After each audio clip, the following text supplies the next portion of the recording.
నిండా చేరివసింపోము నా జీవమంతయు నీతో నిండా చేరివసింపోము దైవాత్మారాము. దేవునికి స్తోత్రం. హల్లెలూయా హల్లెలూయా హల్లెలూయా హల్లెలూయా హల్లెలూయా హల్లెలూయా మరణాతా మరణాతా. ప్రభునందు ప్రియమైన వారలారా, ఈ ప్రత్యేకమైన తైలాభిషేక పండుగ కార్యక్రమములేకి మెల్లరకు ప్రభు తన ఆత్మాభిషేకమునిచ్చి బలపరిచి తన ఆత్మచేత మనల్ని నింపి నడిపించునుగాక. ఆమేన్. ప్రభునందు ప్రియమైన స్నేహితులారా, ఈ దినము తైలాభిషేక పండుగ కార్యక్రమం. ఎంతమంది పేరు తెలుసు? సరే, పాత వారికంటే తెలుసు. అసలు తైలాభిషేక పండుగ మేము ఎప్పుడు వినలేదు. అసలు బైబిల్లో ఎవరు చేశారు ఈ పండుగ? బైబిల్లో ఏది ఉంటే బైబిల్ మిషన్లో అది ఉంటుంది. బైబిల్ మిషన్లో ఏముంది చెప్పాలి, ఇక్కడ కనపడుతుందిగా. బైబిల్ మిషన్లో ఏముంది? బైబిల్ ఉంది కనుక బైబిల్లో ఏది ఉంటేనే బైబిల్ మిషన్లో అది ఉంటుంది. బైబిల్లో లేని విషయాలు బైబిల్ మిషన్లో ఎక్కడా కూడా ఉండవు. కనుక ప్రతిదానికి కూడా వాక్యమే రుజువు. వాక్యము ఎలా చెప్తే అలా వినవలసింది. వారు ఎంత బోధకులైనా, ఎంత బిషపులైనా, ఎంత గొప్ప రెవరెండ్లైనా, పాదరులైనా వాక్యానికి భిన్నముగా ఎవరు కూడా నడుచుటకు వీలు లేదు. కనుక తైలాభిషేక పండుగ ఇది బైబిల్లో ఉన్నది. దైవజనునికి ప్రభు అందించగా దైవజనుడి భూలోకములో ఈ ఏర్పాటును ప్రారంభించారు. మొట్టమొదట తైలాభిషేక పండుగ ఆగస్టు నెల 10వ తారీఖు 1959లో దేవదాసయ్య గారు ప్రారంభించారు. ఎప్పుడు? 1959 ఈ ఆగస్టు నెల 10వ తారీఖున. ప్రతి సంవత్సరము కూడా జూలై నెల 1వ తారీఖు నుంచి ఆగస్టు నెల 9వ తారీఖు ఈ పండుగ దినాలు 40 దినాలు ఉపవాస ప్రార్థనలు ముగించబడతాయి. 10వ తారీఖు పండుగ ఏర్పాటు చేసుకుంటాం. మనము అభిషేక ఆరాధన కార్యక్రమం కొరకు ఒక 10 దినాల ఆలస్యంగా మనము ఏర్పాటు చేసుకున్నాం. కనుక తైలాభిషేకము బైబిల్లో ఉన్న మాటే. ఒకసారి చూద్దాం. కీర్తనల గ్రంథము 141వ కీర్తన 5వ వచనం ఒకసారి చదువుకుందాం. పేజీ నెంబర్ 526వ పేజీ చూడండి. నీతిమంతులు కొట్టుట నన్ను కొట్టుట నాకు ఉపకారము, వారు నన్ను గద్దించుట నాకు తైలాభిషేకము. దావీదు కొరకు చక్కని మర్మాన్ని తెలియజేస్తున్నారు. నీతిమంతులు నన్ను కొట్టుట నాకు ఉపకారము, వారు నన్ను గద్దించుట నాకు ఎటువంటిదంట? తైలాభిషేకము అంటున్నారు. ఏమండి, ఎవరన్నా నీతిమంతులు ఒక మాట అంటే ఊరుకుంటామా? మరి ఎవరైనా కానీ ఎవరన్నా ఒక మాట అంటే ఊరుకుంటామా? పెద్దవారు అన్నారు, నా మేలు కొరకే అన్నారని ఎంతమంది అనుకోగలరు నేటి కాలం? దావీదు గారు గొప్ప రాజు అయి ఉన్నప్పటికీ ఆయన అనుభవంలో ఉన్న మాట, నీతిమంతులు నన్ను కొట్టుట నాకు ఉపకారము, వారు నన్ను గద్దించుట ఎటువంటిదంట? తైలాభిషేకం అని చెప్పి మాట్లాడుతూ ఉన్నారు. ఇదనం ఏ పండుగ? తైలాభిషేక పండుగ. ఉందా లేదా బైబిల్లో? ఉంది. కనుక ప్రతిదీ కూడా బైబిల్లో ఉన్నదే బైబిల్ మిషన్లో ఉంటది. కనుక తైలాభిషేక పండుగను గురించి కొన్ని విషయాలు ఈ దినము మనము జ్ఞాపకం చేసుకుందాం. అసలు తైలాభిషేక పండుగ అంటే ఏమిటి? ఈ పండుగను పండుగ యొక్క ప్రాముఖ్యత ఏమిటి? ఈ పండుగ యొక్క ఆశీర్వాదములు ఏమిటో కొన్ని విషయాలు క్లుప్తంగా దైవ గ్రంథము నుంచి జ్ఞాపకం చేసుకుందాం. బైబిల్ మిషన్కు ప్రభు దైవజనుడి ద్వారా ఎన్నో విషయాలు తెలియపరిచారు. 40 దినాలు సన్నిధి కూటముల్లో నాటి కాలంలో దేవదాసయ్య గారు జీవించిన కాలంలో అయ్యగారు కొన్ని సన్నిధి కోటాలు ప్రారంభించారు. ఈ చిన్న వృత్తాంతం చెప్పి ముందుకెళ్తాం మీకు అర్థం అవ్వాలని. అయ్యగారు ఒక 5 స్థలాల్లో ప్రారంభించారు.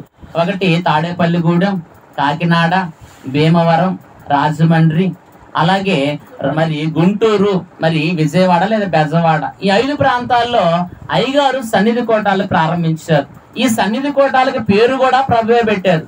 ఎవరు పెట్టారు? ప్రభువే పెడతారు పేరు కూడా. కనుక ప్రభు పెట్టాడు. అందుకనే బెజవాడ సన్నిధి కోటమునకు చిన్ని కన్య సన్నిధి కోటం అని పేరు. ఏ పేరు? చిన్ని కన్య సన్నిధి కూటము. అలాగే ప్రతి సన్నిధి కూటానికి ప్రభు పేరు పెట్టాడు. ఈ సన్నిధి కూటస్తులు రోజు ప్రార్థన చేసి కనిపెడుతుంటే ఒక కర్ర కనపడుతుంది. ఆ కర్రకి రెండు పక్కల గజ్జలు కట్టి ఉన్నాయి. వీరి కళ్ళ ముందు దర్శనం అంటే కళ్ళు మూసుకొని ప్రార్థన చేస్తుంటే వచ్చేది దర్శనం. అలా తరచుగా ఈ కర్ర వచ్చి అలా వారి ముందు కనపడుతూ ఉండేది. వీరు అందుకునేసరికి అది పైకి వెళ్ళిపోయేది. తరచుగా ఈ దర్శనము మరి రోజు ఈ దర్శనం వస్తా ఉంది. కనుక ఒకరోజు సన్నిధి కూటస్తులు అందరూ వచ్చి, అయ్యా మాకు తరచుగా సన్నిధిలో ఇలా ఒక కర్ర కనపడుతుంది, దానికి రెండు పక్కల గజ్జలు కట్టి ఉన్నాయి, మరి అందుకోసరికి మాకు దొరకట్లేదు, పైకి వెళ్ళిపోతుంది, దీని అర్థం ఏంటయ్యా అని అడిగారు అయ్యగారి దగ్గర. అప్పుడు అయ్యగారు ప్రభు సన్నిధిలో ప్రార్థన చేసి అయ్యగారు చెప్పిన మాట అంటే, అబ్బాయి ఇది మోషే కర్ర, వరాల కర్ర, మరి ఇది అందుకోవాలంటే ఉపవాసం ఉండాలి అని అన్నారు. ఏం చేయాలంట?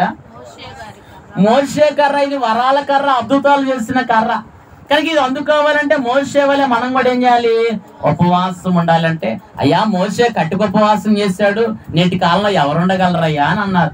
వాస్తవమే అబ్బాయి, మోషే కొండ మీద నీళ్లు తాగలేదు, మరి ఆహారం తినలేదు, నిద్రపోలేదు. ఈ మూడు లేకుండా ఉపవాసం చేస్తారా? చేయగలరా ఎవరన్నా? ఎవరు చేయలేరు నేటి కాలంలో. ఇది కఠిన ఉపవాసం. కనుక ఈ ఉపవాసం ఎవరు చేయలేరు. ఒకవేళ ప్రభువు సెలవిస్తే తప్ప ఇది ఎవరు చేయలేరు. మహాభక్తుడు సాధు సుందర్ సింగ్ భక్తుడు కూడా 40 దినాలు ఉపవాసం చేసి బలహీన పడ్డాడంట, చిక్కిపోయాడంట ఆయన. అప్పుడు మరలా ఆహారం తీసుకొని బలపడ్డాడు. అంత పరమ భక్తులు సైతము ప్రభువు సెలవు లేకుండా నేను ఉండగలను ఉన్నంత మాత్రం ఉండగలరా? ఉండలేరు. కనుక అప్పుడు అయ్యగారు అన్నారు, మోషే వలె కఠిన ఉపవాసం మనం చేయలేం గనుక సుఖోపవాసం చేయండి అని అన్నారు. ఏంటంట? సుఖోపవాసం అంటే సుఖంగా ఉంటూ కూడా ఉపవాసం చేయటం. ఇది ఎలా అండి?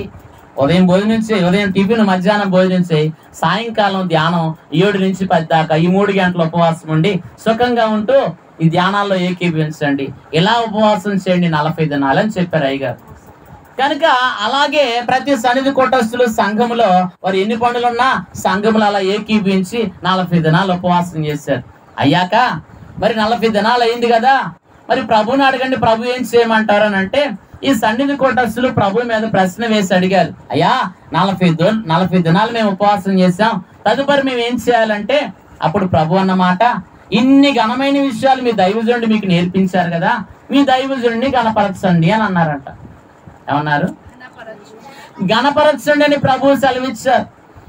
మరి అప్పుడు ఆ మాట తీసుకొచ్చి అయ్యగారి దగ్గరికి వెళ్ళి చెప్పారు, అబ్బాయి ఎలా గణపరచాలో కూడా ప్రభువుని అడగండి అని అన్నారంట అయ్యగారు. ఏమన్నారు? ఎలా గణపరచాలని అడగమంటే అప్పుడు ప్రభువు చెప్పిన మాట 3 స్త్రీల పేర్లు చెప్పారు. వీరు తైలము పోసి మరి దైవజనుడిని గణపరచమన్నారంట. ఏం చేయమన్నారు? తైలము పోసి దైవజనునికి గణపరచమన్నారు. కనుక వారందరూ ఆత్మతో నింపబడిన వారు. నాటి కాలంలో 3 స్త్రీల పేర్లు చెప్పారు ప్రభువే. వారు స్వయంగా తండ్రి నామమున తైలం పోసారు, కొంతసేపు భాషతో మాట్లాడారు, కొంతసేపు మాట్లాడి తండ్రిని గణపరుస్తూ వారు అలా పోసారు. తర్వాత కుమారుడి నామాన ఇంకొకరు వచ్చి తైలం పోసారు.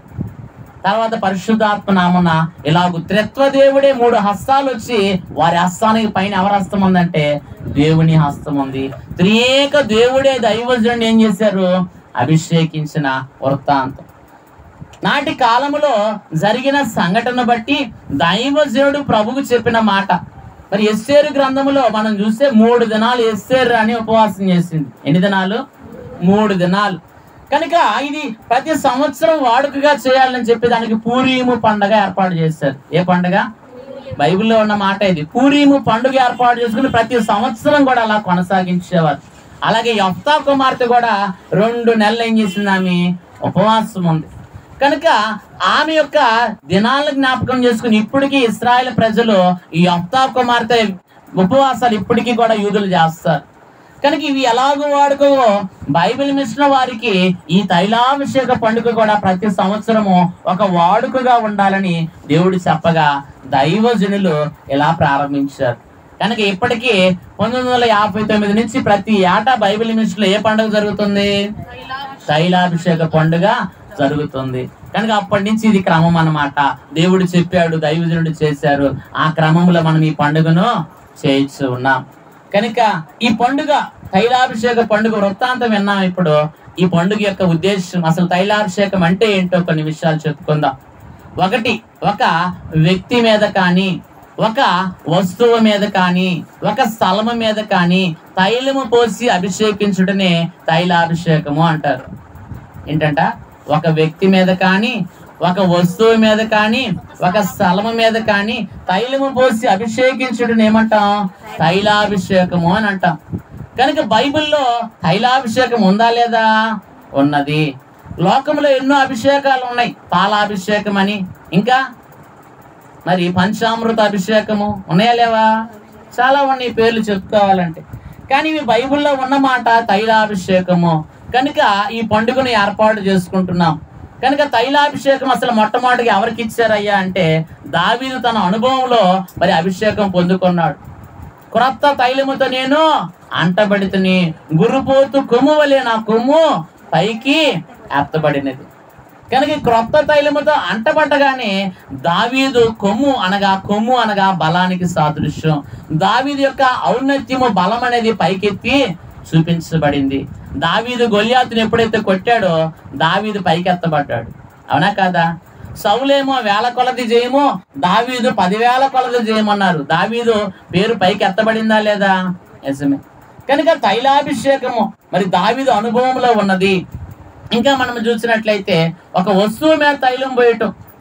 యాకోబు గారు మరి పద్దనరాము వెళ్తూ ఉన్నాడు. ఆదికాండం 28వ అధ్యాయంలో రాత్రి వేళ ఆయన మరి చక్కగా మరి అలసిపోయి ఉన్నాడు కనుక ఒక రాయిని తలగడగా చేసుకొని ఆయన కాసేపు విశ్రాంతి తీసుకున్నాడు. మంచి నిద్ర పట్టింది. ఏం పట్టిందండి? మీరు రాయి తలగడగా చేసుకుంటే నిద్ర పట్టిద్దా? మరి యాకోబయ్య గారికి రాయినే పెట్టుకున్నాడు దిండుగా, చక్కగా నిద్ర పట్టింది. ఆ నిద్రలో ఒక చక్కని కళ చూస్తూ ఉన్నాడు. ఏం కళ అంట? ఒక నిచ్చెనంట ఆకాశం నుంచి భూమికి మరి ఎత్తుగా ఉన్నది, మరి కొన ఆకాశం అంటినట్టుంది.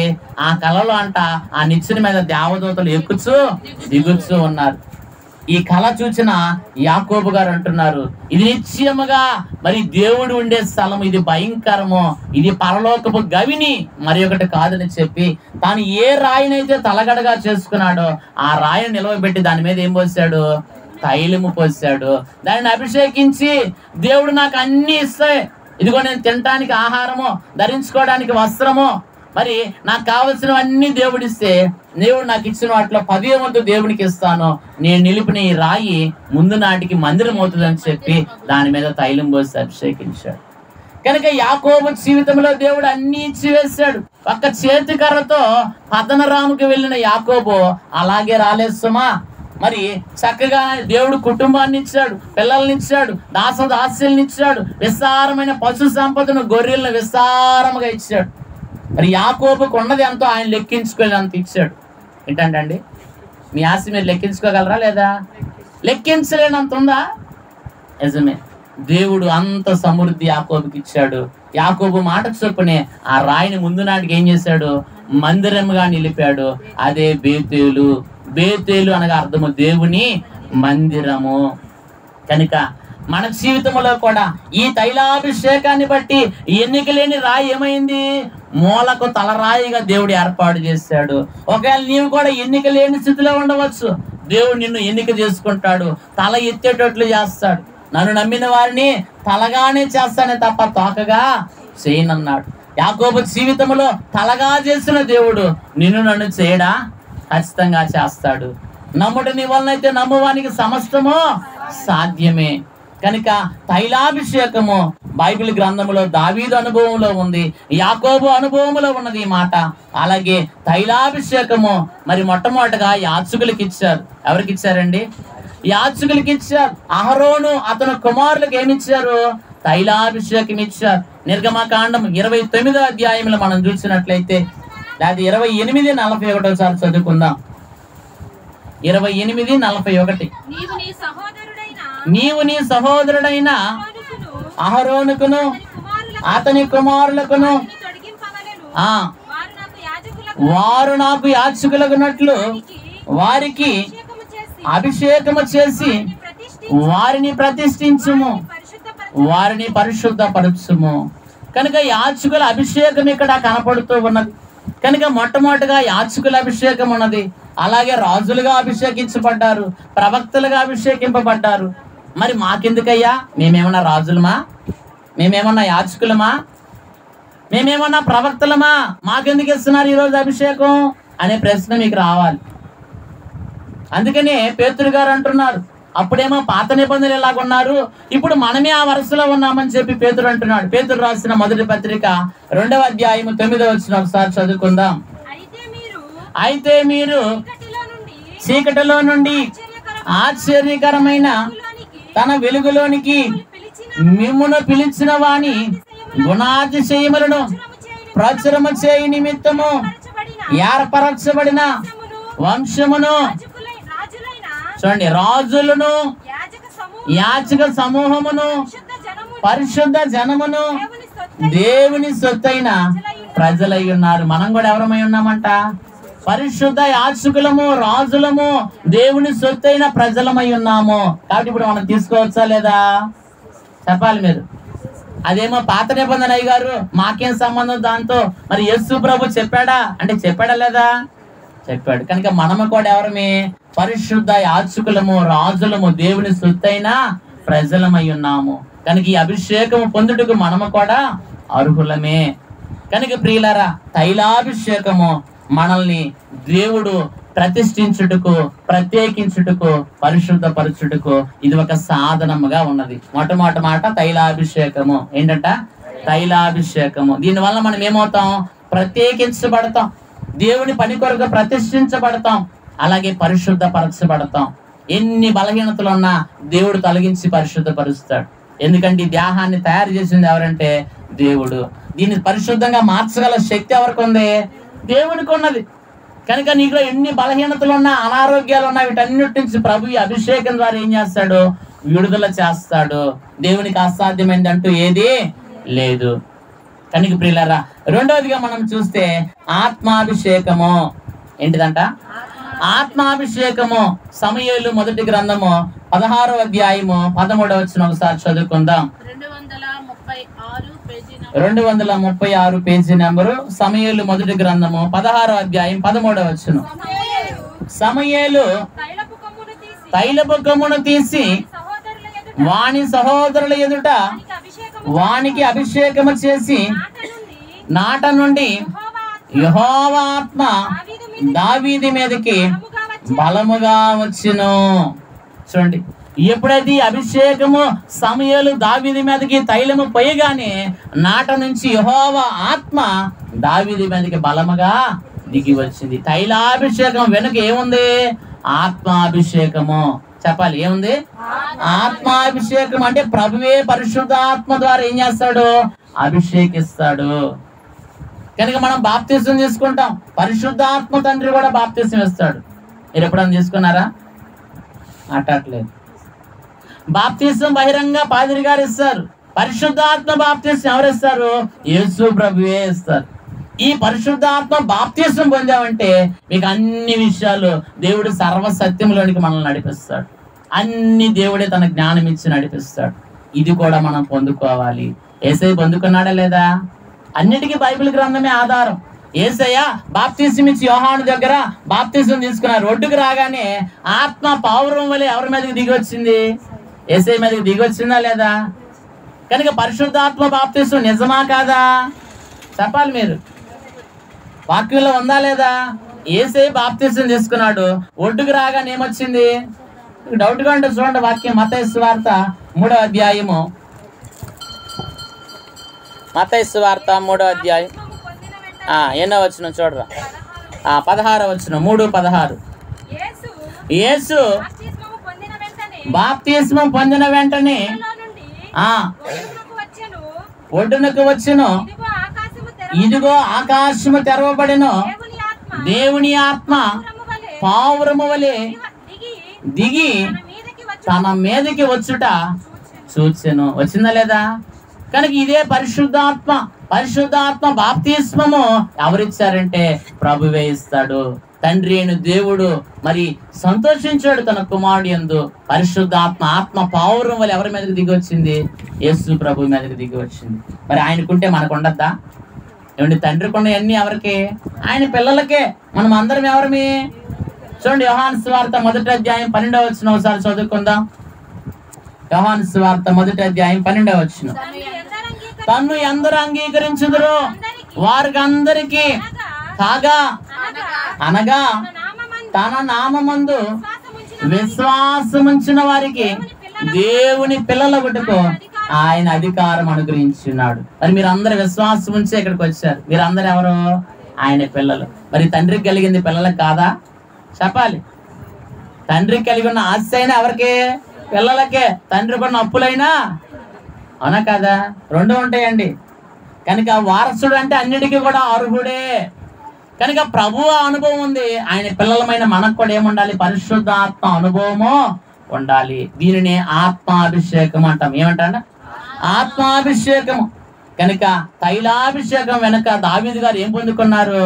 ఆత్మాభిషేకం పొందుకున్నారు. బాప్తిస్మం వెనుక ప్రభువారు ఏం పొందుకున్నారు? పరిశుద్ధాత్మ బాప్తిస్మము పొందుకున్నారు. మనం కూడా ఈ తైలాభిషేకం వెనుక ఆత్మ తండ్రి ఇచ్చే ఆత్మాభిషేకం మనం ఏం చేయాలి? సంపాదించుకోవాలి. అందుకని దావీదు ఎప్పుడైతే ఈ ఆత్మాభిషేకం పొందుకున్నాడో దావీదు ఫైల్లోకి వచ్చాడు. మీరు అంటారు చూసారా? ఏమంటారు? ఒకప్పుడు వీడికి ఏమి లేదు, ఇప్పుడు వీడు స్టైలే మారిపోయింది అంటారా? అనరా? నిజమే. వీడి స్థితే మార్చబడింది. వీడేనా అని నిదానించి చూస్తారు కొంతమంది. ఎవరిచ్చారు ఈ ఆధిక్యత? ప్రభు ఇచ్చారు.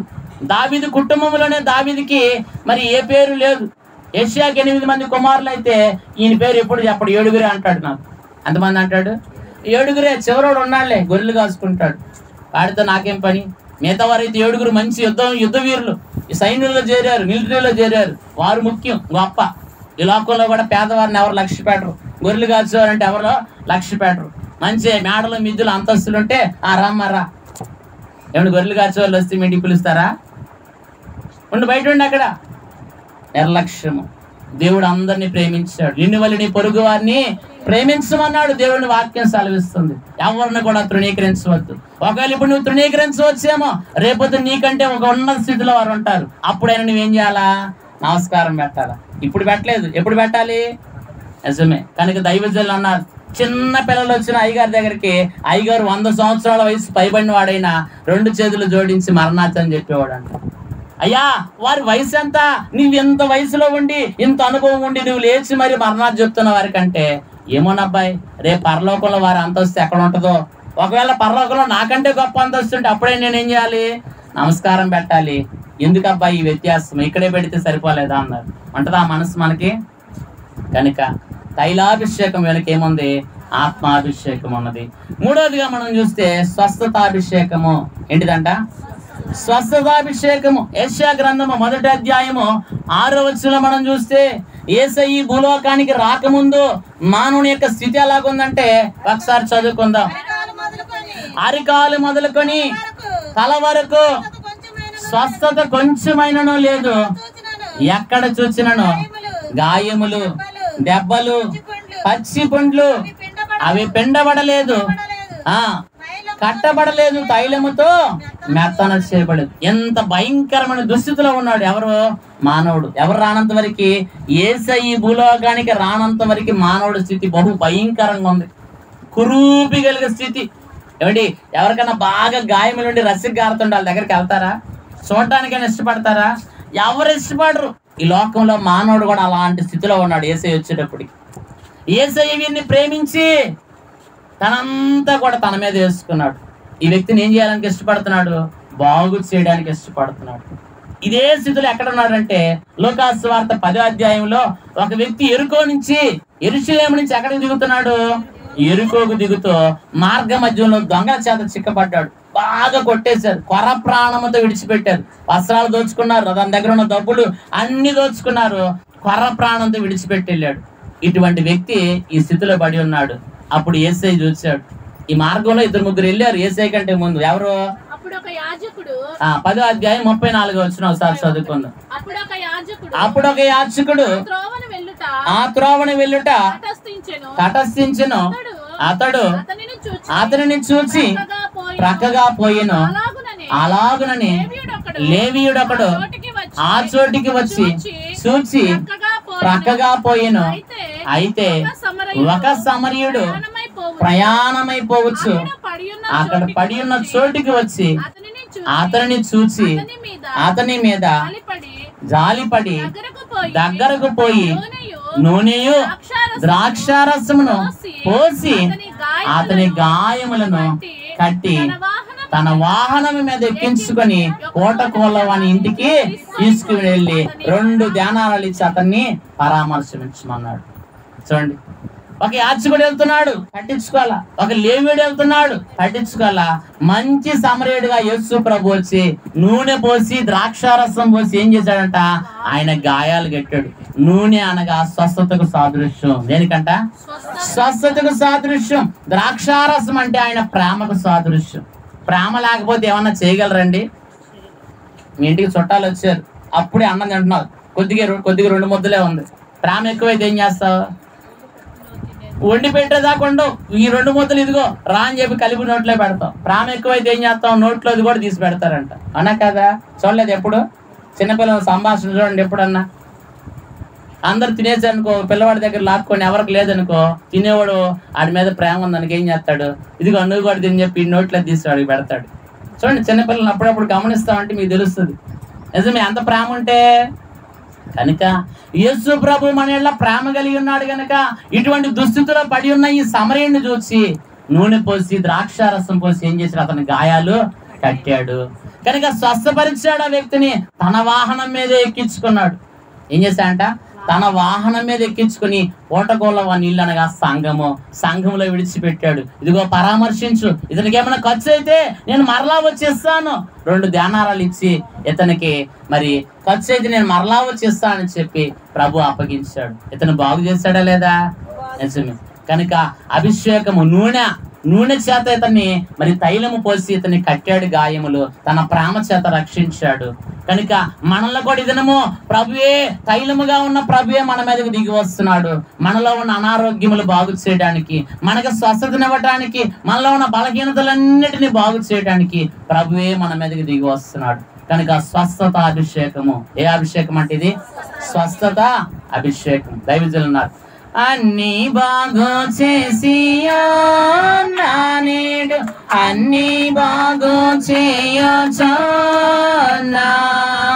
అన్ని బాగు చేసి నేడు అన్ని బాగు చేయొచ్చు.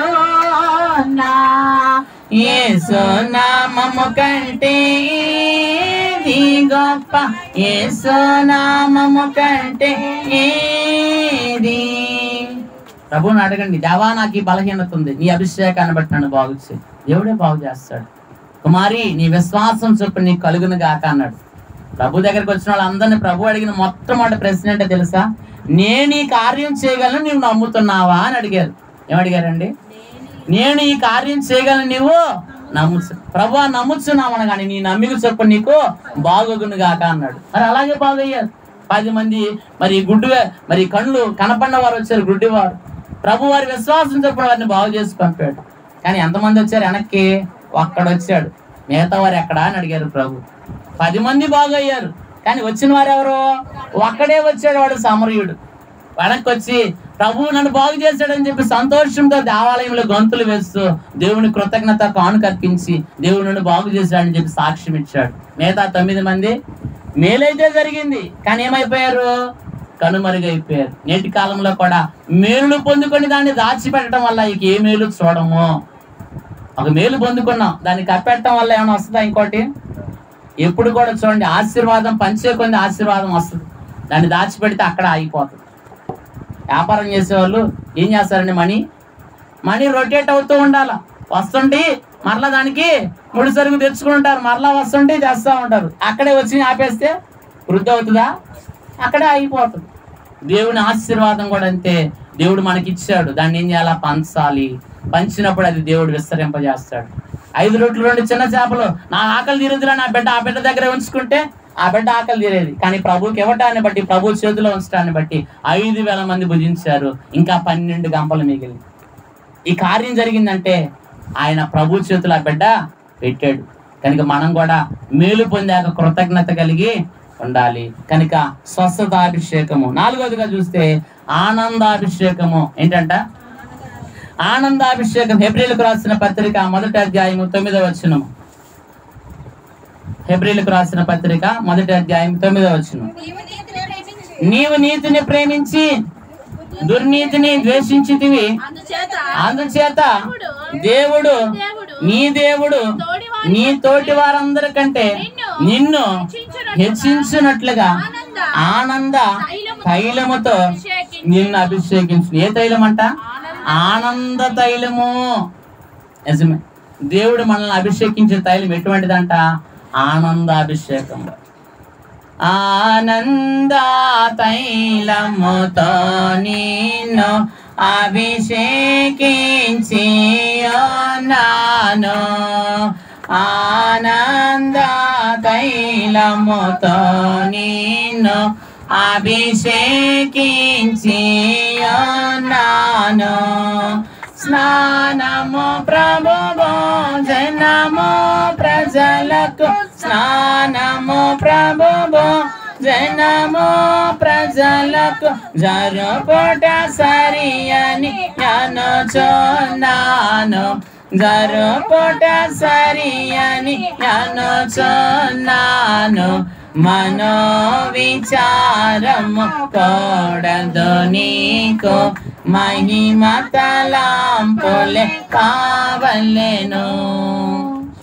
ప్రభా, నాకు ఆనందం కావాలయ్యా. నా జీవితం అంతా సమస్యలే, నాకు అన్ని చిక్కులే, నన్ను ఎవరు లక్ష్య పెట్టట్లేదయ్యా. అందరి చేత నేను కొట్టబడుతున్నాను, అందరి చేత నేను తరవబడుతున్నాను. నా స్థితి ఎలాగుందయ్యా? నీ అభిషేకాన్ని బట్టి నా జీవితంలో ఆనందాన్ని ఇవ్వండి అయ్యా. దేవా, నా సహోదరులందరికంటే నన్ను అత్యధికంగా హెచ్చించు ప్రభు అని చెప్పి దావీదు గారు కోరుకున్నాడు. దావీదు హెచ్చించాడా లేదా? 7 యుద్ధవీరులను తండ్రి వారిని చూసుకొని గర్వపడ్డాడు. కానీ ఈడు చిన్నవాడు, గొర్రెలు కాచేవాడు. దేవుడు ఈయన అభిషేకించాడు. వాళ్ళు 7 కంటే ఈయన పైలోకి వచ్చాడు. హెచ్చించాడు లేదా? తన సహోదరులందరికంటే గొప్పగా చేశాడు. రాజు అయ్యాడండి. వాళ్ళు సైనికులే. దేవుడు ఏ స్థితి ఇచ్చాడు దావీదుకి? రాజు అయ్యే స్థితి. వారేమో రాజు దగ్గర ఉండే భటులు. ఎవరు గొప్ప? రాజుగారు గొప్ప, సైనికులు గొప్ప? నిజమే. దేవుని యందు విశ్వాసం ఇస్తే దేవుడు మనల్ని రాజులుగా చేస్తాడు. ఏం చేస్తారంట? దేవదాసు గారు అంట, అబ్బాయి మీరు రాజులు పంచే రాజులు అవుతారు అబ్బాయి అన్నారు. ఏంటంట? రాజులు పంచే రాజులు అవుతారు అన్నారు. నిజమే. ఆశీర్వాదం మనం అందుకోవాలి. కనుక ఆనందాభిషేకము దేవాయ దినము, నీ ఆనందము, నీ పరిశుద్ధాత్మ ఆనందము నాకు దయచేయండి. అటువంటి అభిషేకం నాకు ఇవ్వమని ప్రభుని వేడుకుందాం. 5వదిగా మనం చూస్తే అగ్ని అభిషేకము. అగ్ని కూడా ఏమవుద్ది? దించబడుతుంది. అపోస్తలుల మీద దిగి రాలేదా? చూడండి, అపోస్తలుల కార్యం 2వ అధ్యాయం 3-4 వచనాలు చూస్తే, అపోస్తలుల కార్య గ్రంథము 2వ అధ్యాయం 3-4 వచనాలు. మరియు అగ్ని జ్వాలల వంటి నాలుకలు విభాగింపబడినట్లుగా వారికి కనబడి వారిలో ఒక్కొక్కరి మీద వ్రాలగా అందరూ పరిశుద్ధాత్మతో నిండిన వారై ఆ ఆత్మ వారికి వాక్శక్తి అనుగ్రహించిన కొలది వారు అన్య భాషలతో మాట్లాడుతాయి. అగ్ని వారి మీదకి ఏమొచ్చిందంట? అభిషేకం వల్ల దిగి వచ్చింది. అపోస్తలులు మండించారు. దేవుని పరిశుద్ధాత్మ అగ్ని చేత మండించబడ్డారు. లోకమంతా వెలిగించారు. యేసయ్య నేను లోకానికి వెలుగన్నారు. ఆయనే కాదు, మనల్ని కూడా వెలుగుగా ఉంచాడు. లేదా? చెప్పాడా లేదా? చూడండి, మత్తయి సువార్త 5వ అధ్యాయం 14 వచనం మనం చూస్తే ప్రభు అంటున్నమాట ఒకసారి చదువుకుందాం. మీరు లోకమునకు వెలుగై ఉన్నారు. చాలండి. మనం ఎవరమై ఉన్నామంటే లోకానికి. ఏమండి, వెలుగు బాగుంటుందా? చీకటి బాగుంటుందా? రాత్రి కాలం కాసేపు కరెంట్ పోయింది అనుకో, ఇక ఎన్ని తిడతారు? అవునా కాదా? ఇప్పుడే తీయాలా? అవునా కాదా? నిజమే. ఎవరైనా వెలుగుని ఇష్టపడతారు. ప్రభు ఈ లోకానికి వెలుగుగా వచ్చాడు. ఆయన పిల్లలమైన మనం కూడా ఎలా ఉండాలంట? వెలుగుగా ఉండాలి. వెలుగుగా దేవుడు వెలసే దాత్రిలో అని దైవజనులు స్తుతించారు. కనుక ప్రియులారా, అగ్ని, పరిశుద్ధాత్మ అగ్ని అపోస్తలులను వెలిగించింది. వారి జ్ఞానాన్ని వెలిగించింది. భూమిని తల్ల క్రిందులు చేసే అంత శిష్యులు అయ్యారు. ఏం చేశారంట? భూలోకమును తల క్రిందులు చేసేవారు ఎక్కడ కూడా వచ్చారా అని వారి గురించి సాక్ష్యం ఇచ్చారు. కనుక అగ్ని అనేది శుద్ధి చేస్తుంది. యెషయా పెదవులకి అగ్ని ఎప్పుడైతే తగిలిందో కారు నిప్పు తీసుకొచ్చి దేవతో తగిలింది. కానీ యెషయా పెదవులు ఏమైనా శుద్ధి చేయబడి. చూడండి, యెషయా గ్రంథము 6వ అధ్యాయంలో మీరు చూసినట్లయితే 5-7 వచనాలు, 5-7 వచనాలు త్వరగా. యెషయా గ్రంథము, నేను అపవిత్రమైన పెదవుల గలవాడను, అపవిత్రమైన పెదవుల గల జనుల మధ్యను నివసించు వాడను నేను నశించి తిని రాజు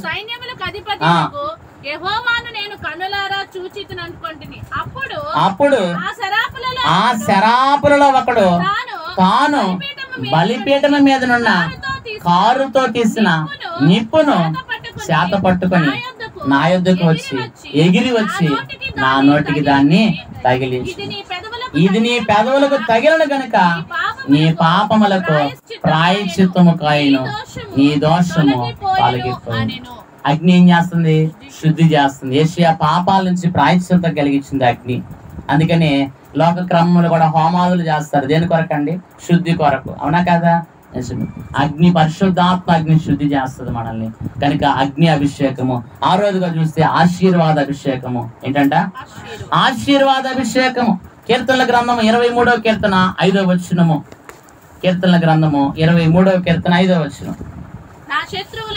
నా శత్రువుల ఎదుట నీవు నాకు భోజనము సిద్ధపరచెదవు, నూనెతో నా తల అంటియున్నావు, నా గిన్నె నిండి పొర్లుచున్నది. గిన్నె నిండి పొర్లిపోయే అంత ఆశీర్వాదం ఎవరికి? దావీదు గారి అనుభవం. ఆశీర్వాదాలు దేవుడు ఎప్పుడు ఇచ్చినా సమృద్ధిగా ఇస్తారు. మనుషుల దగ్గర అడగండి, ఎవరైనా 100 అడిగామనుకో, అక్క లేదు లెక్క ఒక 50 నీ సర్దుకో ఏమంటారండి? అంతేనా? అడిగిన దానికంటే ఎక్కువ ఇస్తారు. 100 అడిగితే 200 ఇస్తారా? ఎవరైనా ఇచ్చిన వాళ్ళు ఉంటే చెప్పండి. ఇక్కడ నేను 100 అడిగాను, ఒకరిని 200 ఇచ్చారండి నాకు అన్నారు ఎవరన్నా? నిజమే. కానీ దేవుడు ఇస్తే సమృద్ధిగా ఇస్తాడు.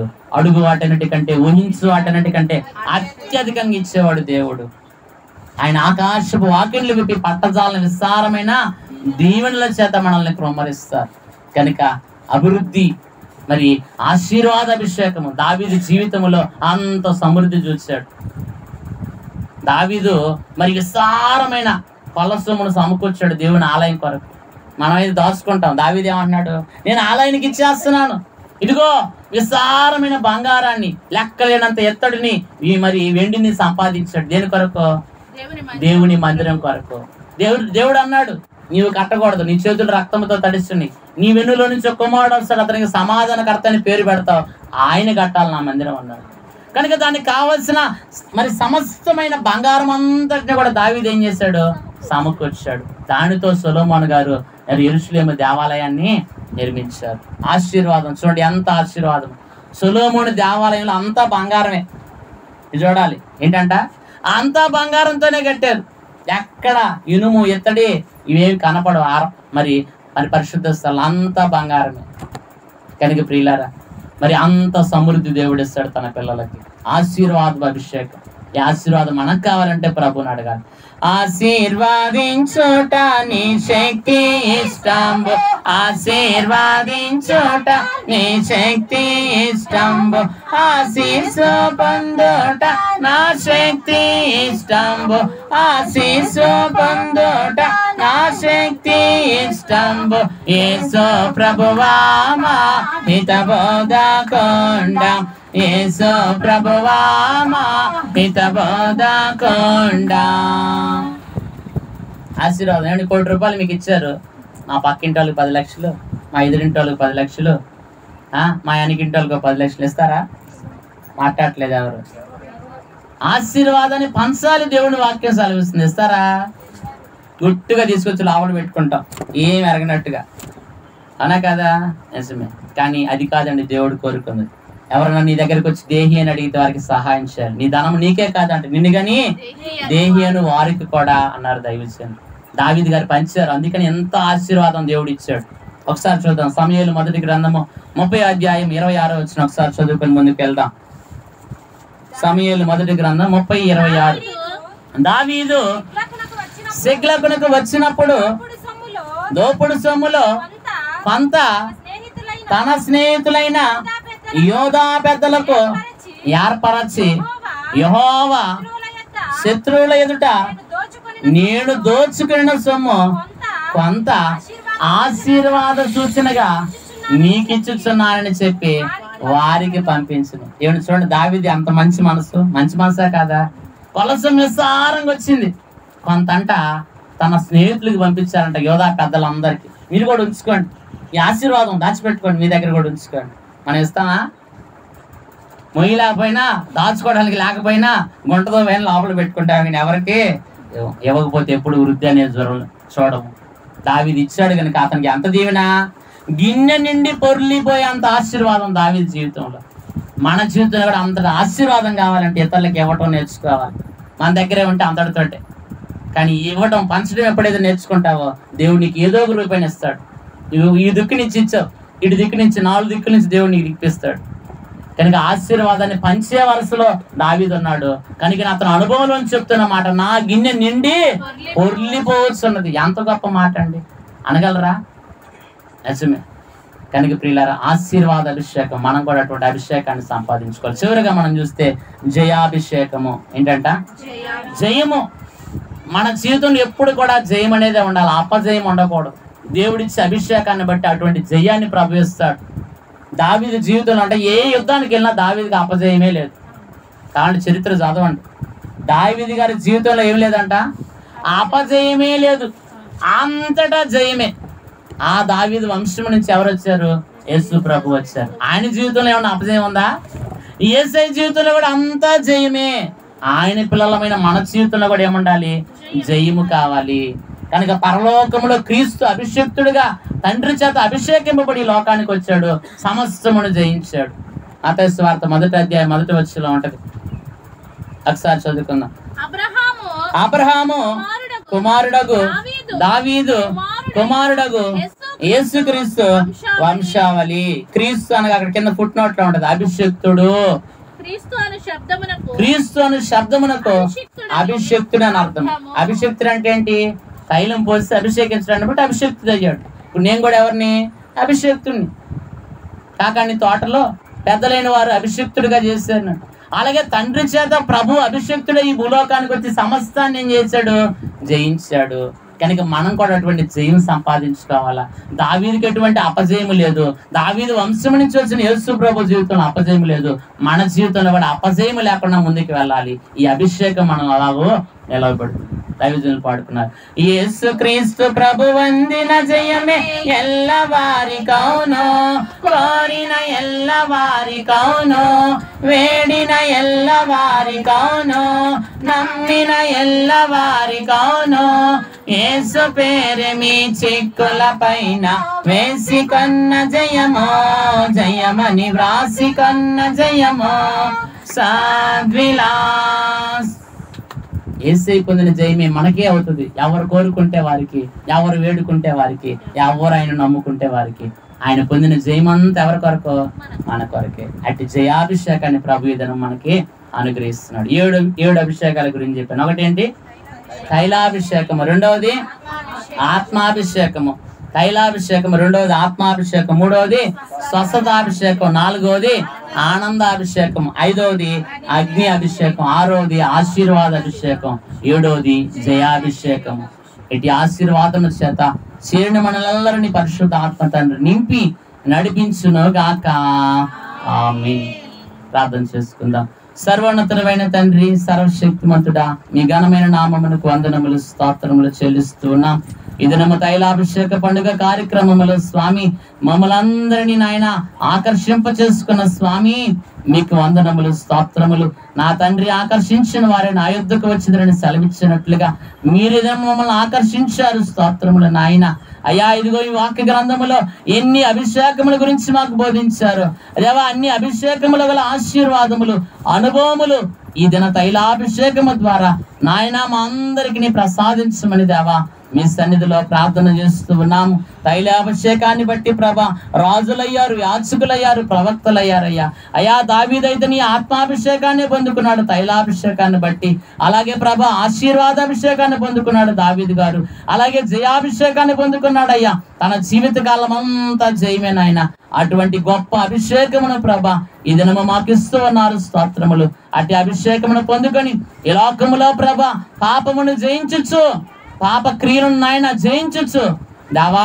నీతో పరిశుద్ధులని నీతో నడుచుచ్చు కడకు మేఘమెక్కగలిగిన గొప్ప స్థితి ఈ అభిషేకమును బట్టి, గొప్ప అంతస్తులు, గొప్ప అనుభవాలు, గొప్ప జయమును మా అందరికి ప్రసాదించి దీవించమని ఈ వాక్యము ప్రతి హృదయములో నూరంతలుగా ఫలింప చేయండి. ఎటువంటి పక్షి అపవాది ఎత్తుకుని పోకుండా దూరపరచండి. ప్రతి విధమైన నిద్రశక్తులను, దురాత్మ కార్యాలను కొట్టివేసి దేవా ప్రతి ఒక్కరి హృదయాల్లో ఈ వాక్యమును నాయన అయ్యా వారి హృదయాల్లో ముద్రించి మీరే నాయన సంపూర్ణముగా ఫలించినట్లుగా సహాయం చేయమని మా మంచి అభిషక్తుడైన యేసు నామమున సమర్పిస్తున్నాము మా పరమ తండ్రి. ఆమేన్.